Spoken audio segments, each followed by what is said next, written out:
Good morning, Father Con. How are you? Hi, Adriana. Good morning. How are you?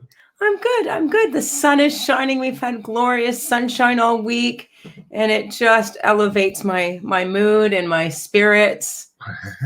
Well, the sun is not quite shining down here in Oakville by the lake, but oh my God, it's warm. Yes, yes.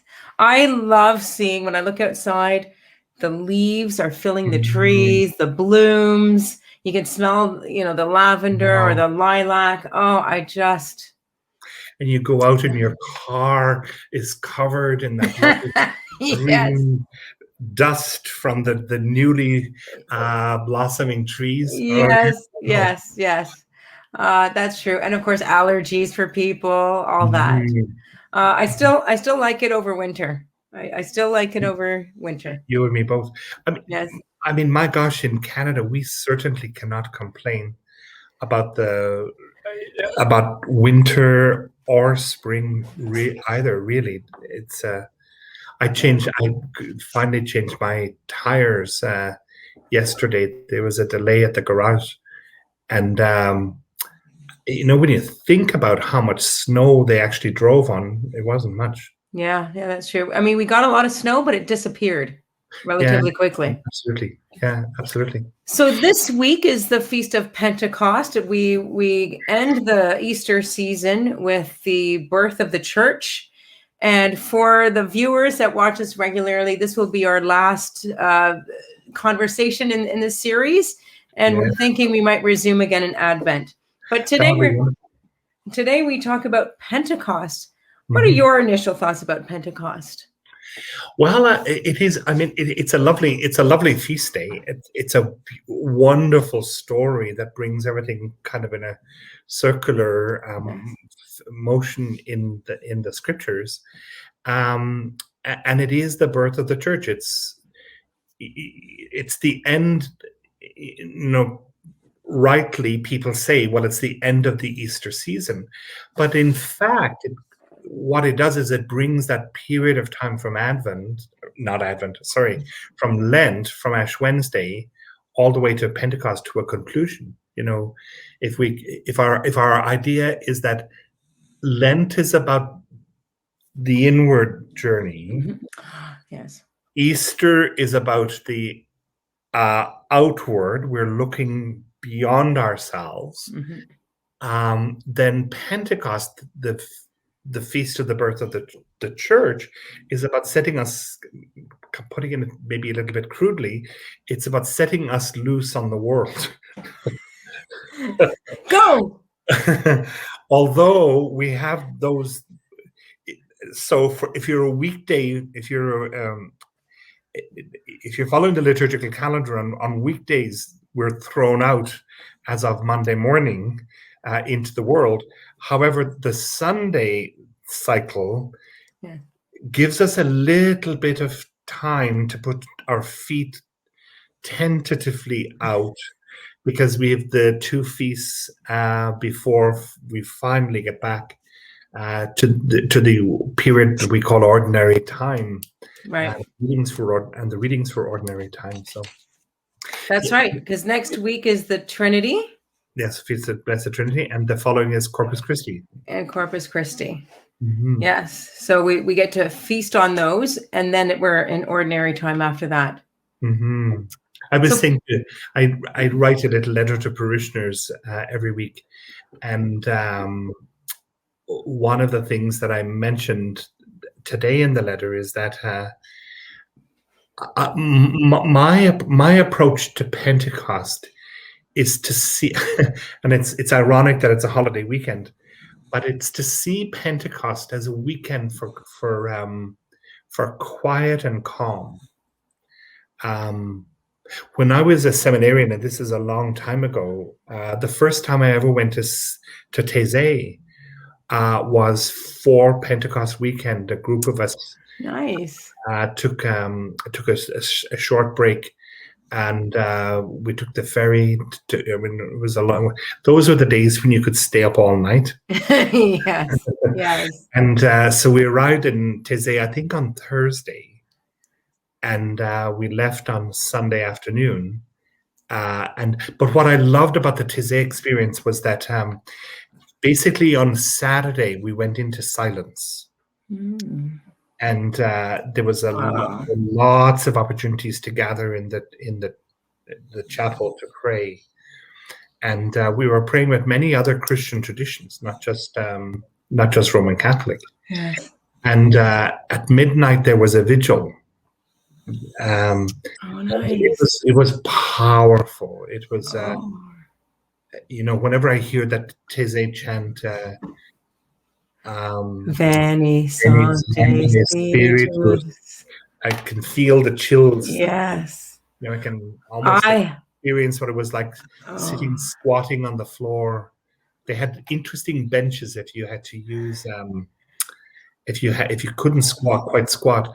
They had a bench where you put your legs underneath. It was like an H, and you Yes. put your legs underneath, and you could sit on the seat of Yes. this tiny little bench.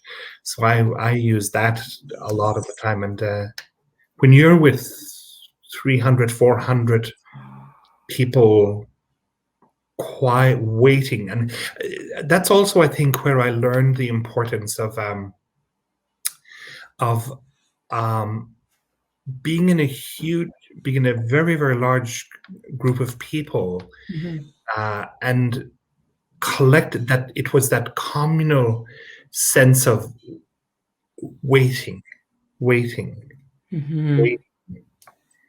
And not unlike the story of Waiting for Godot, it's an intention. That's that interior preparing, waiting, listening, and then Yes. but also feeling. I remember feeling at the end of the vigil, feeling that you had been filled, that something was filled, and then you could go and celebrate. And we just had a few hours sleep, and then we gathered for Eucharist. It was early in the morning. I remember that was the first time I saw dancing at the liturgy. Oh, liturgical dance. Yeah, we all danced around the altar, and then we took the bus and the train and the ferry, and we went home, and we were back in class. Wow. What On morning. What an experience in between your studies. It sounds very It was a wonderful powerful. experience. It was before exams started. Yeah. And maybe the Holy Spirit helped you with your exams. I hope so. The Pentecost is an interesting one for me. Having, I started school not knowing a lot of English because my grandparents lived with us. So I spoke a dialect of Italian, probably more than I spoke English. So the whole idea of you speak and people of all different regions and languages understand, that amazes me. Because I think about the different languages that I can't, Italian is very similar to French, Spanish, Portuguese, right? The Latin languages. But to try and understand something so different like, Tagalog or Japanese or, I don't even recognize the characters. And then here's this story where they speak and people of all different languages can understand them. That just amazes me. And that was the Taizé experience too. You were surrounded by people who spoke many, many different languages. When you were lining up, especially for your meals, you could be with somebody from Germany, you could be somebody from Czechoslovakia, could be with somebody from Holland, the Scandinavian countries, and it was amazing. And that was my experience in 2015 when we went to Paris and I went to Notre Dame for Mass. The priest opened it up with welcoming all of us in, I don't know, many different languages. He just said like a one line or a sentence, but he said it in 11, 12 different languages. And then at the end, and of course, going up for communion, I'm always wondering, like, are they Parisians next to me? Are they, who's from Paris, who's not? And everybody around me was from some different country because I could just tell the way they spoke with the others they were with. And the ushers were obviously Parisian. And then at the end of the Mass, and of course, the priest who's doing this has a slight Bronx accent. So he's from New York. And he thanks us for, coming to worship at Notre Dame. And he says, we've been celebrating here for over 800 years. And that was another, like, wow, 800 years here. Mhm. People of all sorts of languages and countries come here to visit. It just really made the kind of the universal aspect of the faith a lot more real. Yeah. And that's amazing. Yeah, it is true. It's it is. That's another aspect of Pentecost. It's the universality of the church. It's about the when we arrive at Pentecost, if we've been following the liturgical books, and especially the lectionary, Mhm. we've had a little bit of a history of how the church is birthed, the birthing process of the church. Mhm. And it goes out from Jerusalem all through the Mediterranean, North Africa, to Rome. And then that lovely word of Pentecost is that it's about the church going out in the many extraordinary ways in which it went out. Because it even, I believe the apostles even went as far as India, Mm-hmm. up north to Ireland. Absolutely, yeah, and even further east, Marco Polo probably, or there may have been earlier contacts before that. Yeah, who But knows? Marco Polo taking it to China. If you visit Australia, there are many Australians who will tell you that Christopher Columbus was late. That actually the first non-natives to arrive in Australia were probably from China, including a Chinese, an Italian Jesuit. Really? In the northern tip in what do they call it? In the northern part of Queens, in the Torres Straits. Right. People claim those. Excuse me. Those people claim the first contact was with the people further north on the Southeast Asian peninsula. Fascinating. And I read something recently, again by Anne Garrido, where she connects. So she's talking about, in her latest book, she's talking about behavior online and 8 Christian habits for being good and doing good online. And she makes a statement about communication. And communication is to build community, to enter into or participate in the economy of God's community. Mm-hmm. And she talks about the story of Babel in Genesis. Oh. And how, there was an arrogance almost where they create this tower to knock on heaven's door, but then God confuses the speech and creates all this. And then she connects it to Pentecost until that connection and communication is restored. It's almost like we had a lot of learning to do as people before, and a lot of experiences to experience before we could really communicate together. Kind of, we needed to be humbled. And then create that community. Yeah, that's fantastic. Actually, yeah. What's the name of the book? Rules. This last week. Rules of engagement. 8 Christian habits for being good and doing good online. And it's just a little paragraph where she just places it all or grounds it in why we communicate, and is to create community and to participate in God's community. Absolutely, because if you look at some of the behavior online, what it sometimes, it encourages craziness. Yes. And, echo chambers. Oh my God! There's no real encounter happening, and anyone who, because sometimes I will interject, probably foolishly, but I will try to interject and bring some academic and kind of like calm, like, oh, we can't really say that, and then I get attacked. So it's almost people don't even want reason. They, I find especially some of the attitude to Pope Francis online is frightening. It's very frightening, and people become experts. I don't want to forget that idea of Babel and Yeah. or people. People become experts who have very, very little information, and half truths and lies become the truth. Um, and I mean, who reads deeper anymore? That's the biggest concern that I have. I mean, look at the controversy here in Halton over the pride flag, and the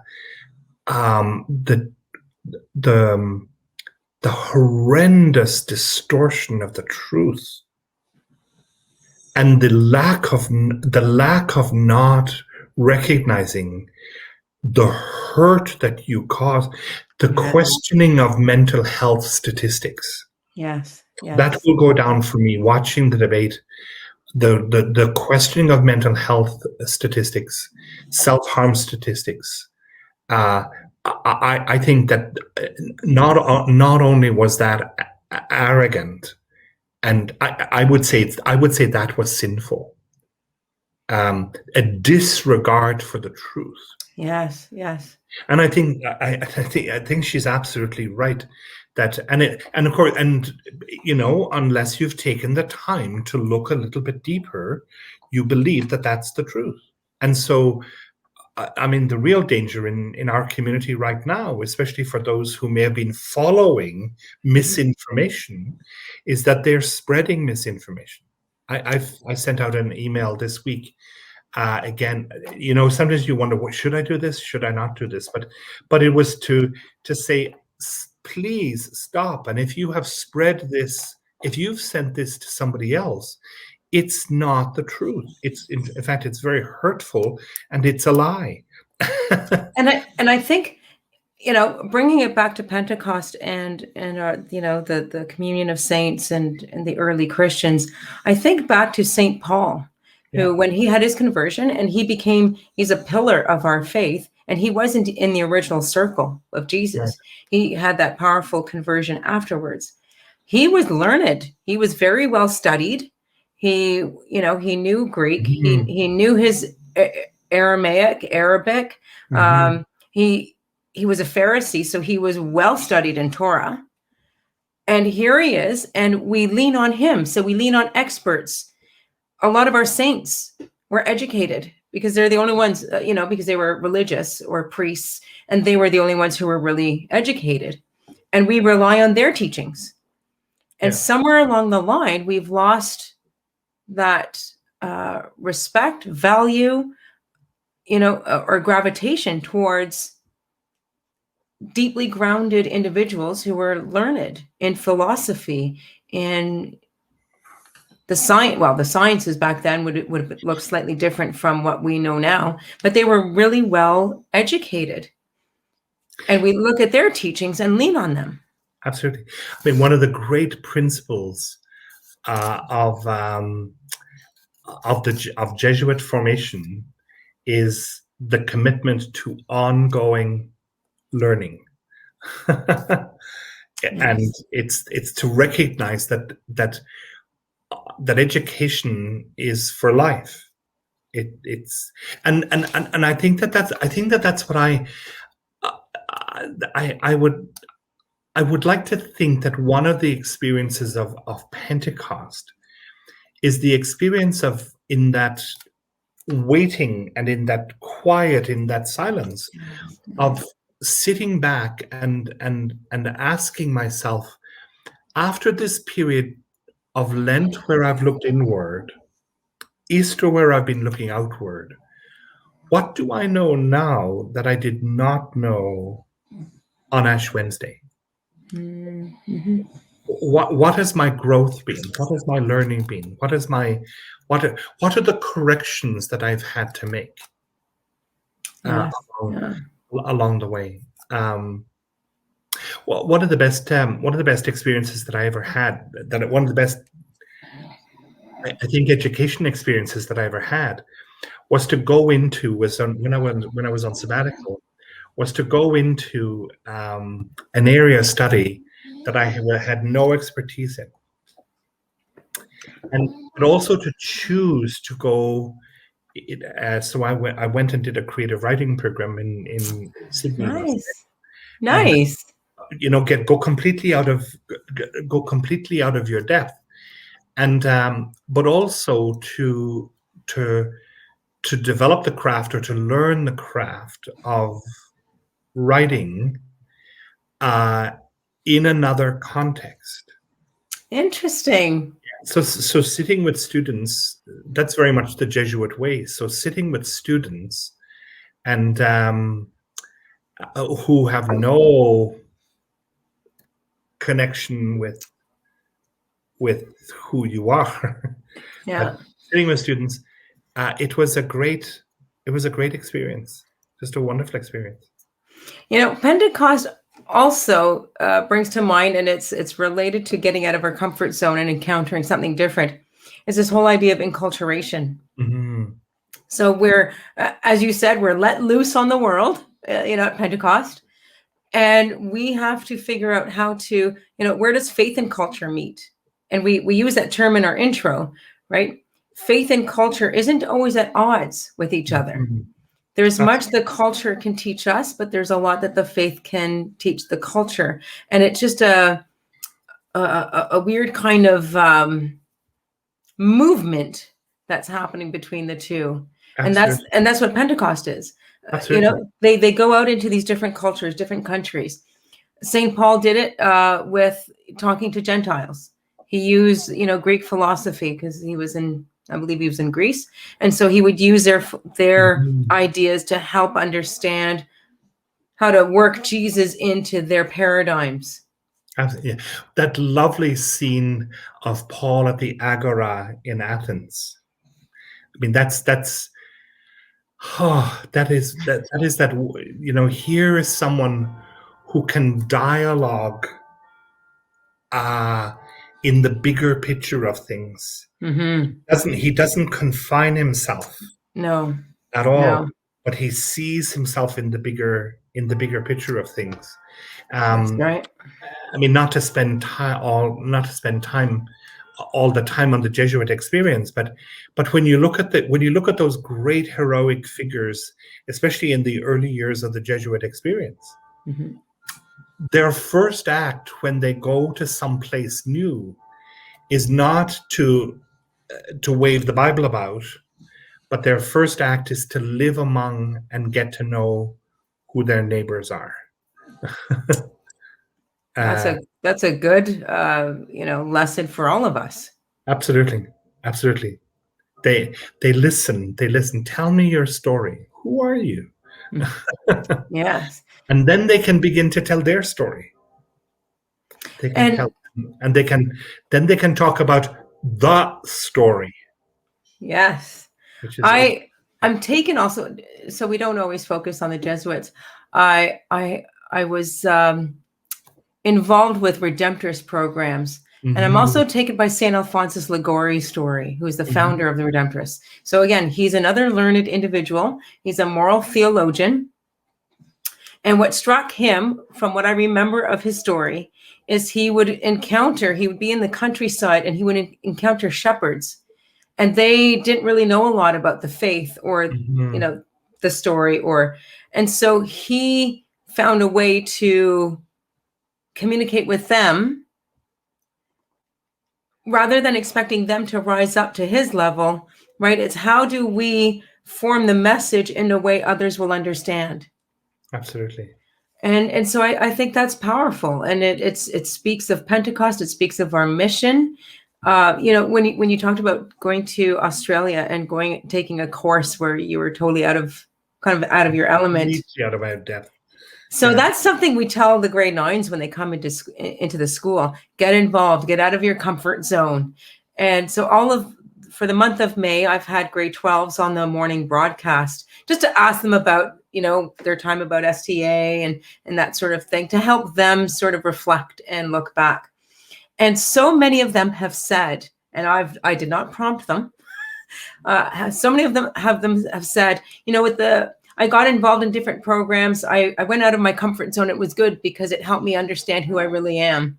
And that, things work out, or I don't have to be so worried. And it's amazing how that wisdom speaks just in the natural lived experience of these students. That there is something about going out of our comfort zone, not narrowing our opinions, our beliefs, our landscape, but saying, okay, this is what I believe. I'm not going to feel threatened because I'm speaking with someone who might think or believe differently. One of the things that I've done for many years when I've been in a parish setting is to people love the idea of we got to study the scripture, we got to study the scripture, we got to study the faith, we got to study the faith. And I say, wonderful, sure. And we have, there are great programs that we can get people into, and yes. But I always caution groups, and in fact, and I will go to groups and say, okay, you got to put the books down. because it isn't just about acquiring knowledge. It isn't about increasing what you have up here. It's about using your hands and your eyes and your feet and your mouth to do works of service. Yes. It's about getting out there and getting your hands dirty. Yes. And I think that's one of the great challenges of the faith, but it's also one of the great challenges of the Feast of Pentecost, because what the gospel leaves us with, what the Pentecost experience leaves us with, is now go and do. Yes. Not go and sit and do more study. Yeah, don't go. As important as that is, but if you're not putting it into action, okay, something's been wrong with the way in which we've been delivering the message. That's right. I think that's one of the great. I think that's one of the great enlightenments of Pope Francis, but it's also consistent with the message of Pope Benedict. Yes. Who was very much about it. I remember one of his beautiful encyclicals, Deus Caritas Est, where he speaks about the Eucharist. And he asks the question: if when we have celebrated the Eucharist and we do not go to do works of justice, do we ask ourselves then, have we truly celebrated the Eucharist? Wow, that is a powerful question. That's a powerful question. So it's about yeah, please go ahead, absolutely do all the study you want to. But where are you putting it into action? Where's the action? Yes. I love the scene. Was one of his early consistories for new cardinals. So Pope Francis they're all sitting there in their splendid new robes. They're celebrating Mass on Sunday morning, and the gospel for the Sunday morning was the story of the men who had leprosy, and they were cleansed, and only one came back to thank Jesus. And what Francis does with the gospel passage is one of the best instructions of how to construct a homily that you could find. But what was really interesting, if you look it up, is how he speaks to the new cardinals, and he says to them, when you go back to your diocese, I want you to roll up your sleeves and go out from your offices to the peripheries and bring with you the balm of mercy, and apply it liberally and often. It's bringing me to tears. Yeah, Oh, yeah. Yeah, so Pentecost, Anna Garrido's that story of the Tower of Babel, and is a very good cautionary tale, because yes. often in our spiritual lives, what we're building is a tower. We're building the Tower of Babel because we're becoming better experts than God. Yes. Yes. And we will, and look at the story of the exile in the Old Testament scriptures, and look at the prophets like Jeremiah, the prophets like Isaiah. You're sitting here weeping by the rivers, and you're talking about woe is us, and woe is look at the calamity that has happened to us, but you're not looking at the source of the calamity. Mm-hmm. The source of the calamity is that you took your eye off your purpose, off your task that's at hand. Yes. Yes. You mentioned the encyclicals by Pope Francis and Pope Benedict, and I'm still sitting with the principles of Catholic social teaching. And of course, all those principles started with Rerum Novarum in 1891, and the Pope's writing and saying, okay, wait a minute, look at what's happening in the world. We need to do better. We need to work for justice and labor in the world and the common good. And I think that's an appropriate, if I may, point to end on. Because we have our Catholic social teaching, and that is our mission. The Pope's, which many people are trying to push down. yes. Because I'm hearing lately, there's too much about social justice. Yeah, that's I don't know if our. you're hearing it, and you think, I'm sorry, But right? but if we follow Jesus, if we are Christian and Christ is at the center, then we need to look at the Gospels, and he was about social justice. Him raising up the fallen, raising up, yes, but raising the dignity of those that were looked down on. And even when he overturned the tables, that one gospel where we see him kind of get angry and he's overturning the tables. From what I understand of the economy at the time, he wanted a different economy where the poor, the marginalized were not overburdened. Well, he's in the temple, and he's looking at what they've done in the temple. They've, oy vey, what are you doing here? What have you done to my father's house? This isn't what it's about. This is not what it's about. It's not about buying animals that you can then give to someone to go sacrifice. And I'm probably going to offend somebody by saying this, but think of somebody who's gone off on pilgrimage, and they've gone to these beautiful places that you can go to.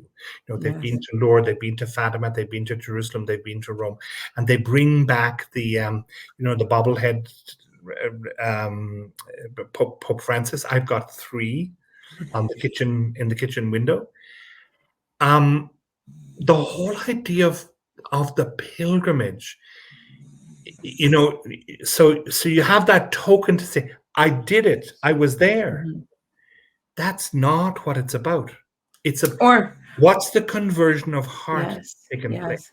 Or not even just the bobblehead popes or bobblehead Jesuses. They bring back the holy water, or they bring back a little vial of the dirt. I think that's missing the point of the conversion of heart. What's the conversion that's taken place? Yes. What are you liberally dispensing the balm of mercy and kindness? And it just brings me back to Catholic social teaching. Like, that's where the conversion needs to be. We are here to work for the common good. Absolutely. And yes, it's going to ruffle our feathers. But Jesus, if he were alive today, he would be ruffling our feathers again. And he would be calling us to task and saying, you're still How come they're so poor? How come, these policies, these laws still overburden Black, Indigenous, and people of color? Why are there, like he would be pointing at us in that direction. Mhm. But anyway, that is a bit, could be hard to hear for some people. Yes. Because sometimes we have to do that too. And you know what? Social justice is hard. It is. It's tough. It work. is hard. It is tough work. Yeah, and I think, and again, and again, ending with that Pentecost image. Don't think that Pentecost is. Don't think that because the Spirit fills you that it's going to be easy. It's not.